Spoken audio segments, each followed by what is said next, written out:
नमस्कार, मैं आपके साथ अंजना और आप देख रहे हैं ग्लोबल इंडिया टाइम्स न्यूज।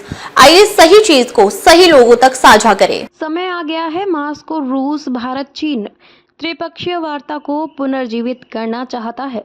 विदेश मंत्री यूराल पर्वतों में परम शहर में यूरेशिया में सुरक्षा और सहयोग की एक समान और न्यायसंगत प्रणाली बनाने पर एक अंतर्राष्ट्रीय सामाजिक और राजनीतिक सम्मेलन को संबोधित कर रहे थे, जहां यूरोप एशिया की सीमा पर है। सम्मेलन के पूर्ण सत्र में रूसी विदेश मंत्री सरगई लावरोव ने गुरुवार को कहा कि मॉस्को वास्तव में रूस भारत चीन RIC प्रारूप के ढांचे के भीतर गतिविधियों के पुनरुद्धार में रुचि रखता है।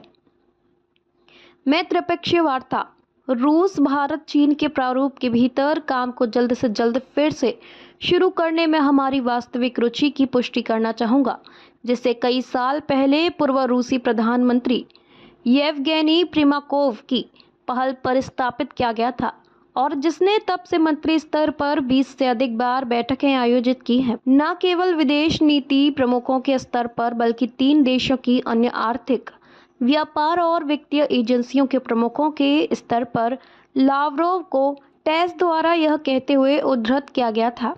विदेश मंत्री एक अंतर्राष्ट्रीय सामाजिक वार्ता को संबोधित कर रहे थे।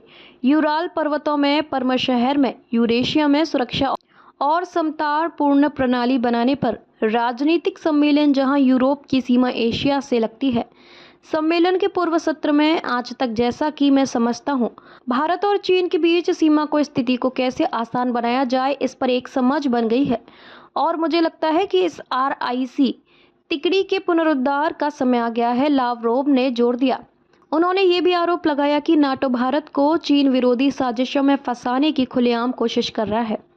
लावरोव ने कहा, मुझे इसमें कोई संदेह नहीं है कि हमारे भारतीय मित्र और मैं यह उनके साथ गोपनीय बातचीत के आधार पर कह रहा हूं, स्पष्ट रूप से इस प्रवृत्ति को देख रहे हैं जिसे वास्तव में एक बड़ी उकसावे के रूप में माना जा सकता है। जून 2020 में गलवान संकट के बाद से RIC तिकड़ी जमी हुई थी।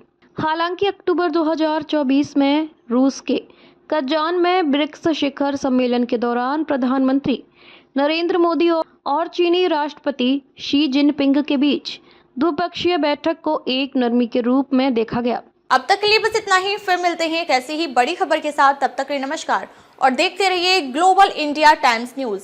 अगर आपको वीडियो पसंद आया हो तो लाइक करें व शेयर करें। ऐसे लेटेस्ट अपडेट पाने के लिए बेल आइकन प्रेस करना ना भूलें। अगर आप हमें फेसबुक या फिर इंस्टा के माध्यम से देख रहे हैं तो हमारे पेज को फॉलो जरूर करें। धन्यवाद।